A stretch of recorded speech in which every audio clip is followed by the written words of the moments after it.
Sabahınız xeyir olsun, hörmətli tamaşaçılar. Şərq TV-ni izləyirsiniz. Ölkədə və dünyada baş verən ən yeni xəbərlərlə qarşınızdayıq. Studiyada Aybəniz Səfərovadır.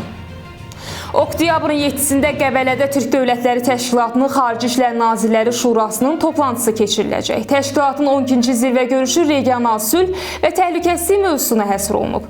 Görüş çərçivəsində Türk dünyasının gələcək ortaq strateji hədəfləri və birgə fəaliyyət mexanizmləri müəyyən ediləcək. Eyni zamanda təşkilata üzv və müşahidəçi statusuna malik ölkələrin dövlət və hökumət başçıları sonuncu görüşdən bəri həyata keçirilmiş işləri dəyərləndirəcək.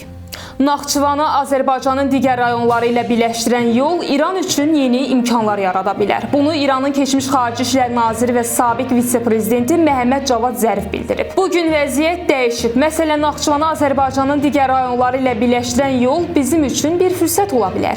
Əgər keçmişdə ilişib qalsaydıq, bunu təhdid kimi görərdik. Halbuki biz təhdidləri fürsətə çevirməyi öyrənməliyik deyə Zərif vurğulayıb. Sabiq vitse-prezident həmçinin onu da qeyd edib ki, keçmişin əsiri olmamaq lazımdır. İranın bir çox problemləri məhz keçmişə yönəlmiş baxışdan qaynaqlanır. Azərbaycana qrip əleyhinə Sanofi Pasteur Fransa şirkətinin istehsalı olan tam təhlükəsiz və yüksək keyfiyyətli vaksin preparatları gətirilib. Səhiyyə naziri Teymur Musayevin müvafiq əmrinə əsasən bu il oktyabrın 8-dən etibarən vaksinasiya kampaniyasına start veriləcək. Mövzu ilə bağlı pediatr Vaqif Qarayev Şərqazı açıqlamasında qripə laqeyd yanaşmağın doğru olmadığını bildirib. Qrip çox ağır, hətta ölümlə nəticələnən dəhşətli xəstəlikdir. Tövsiyə edirik ki, immuniteti zəif olanlar, yaşlı insanlar, xroniki xəstəlikləri olanlar, eləcə də bağça və məktəb yaşlı uşaqlar qripə qarşı peyvənd olunsunlar. Bu məsələ göz ardı edilməməlidir deyə pediatr qeyd edib. Rusiya Avropanın müxtəlif yerlərində PUA-ların peyda olunmasında Moskvaya yönələn ittihamları qərəzli sayır. Kremlin mətbuat katibi Dmitri Peskov bu barədə açıqlama verib. O bildirib ki, hazırda Avropada bir çox siyasətçi istənilən məsələ ilə bağlı Rusiyanı ittiham etməyə meyillidir.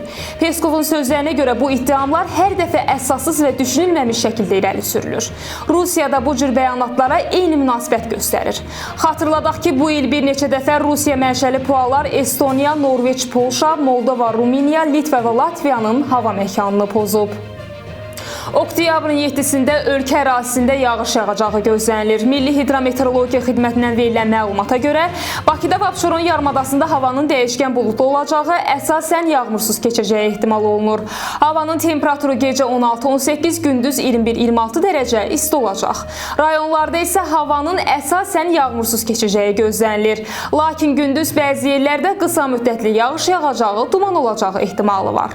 Havanın temperaturu gecə 12-17, gündüz 23-28 dərəcə isti olacaq.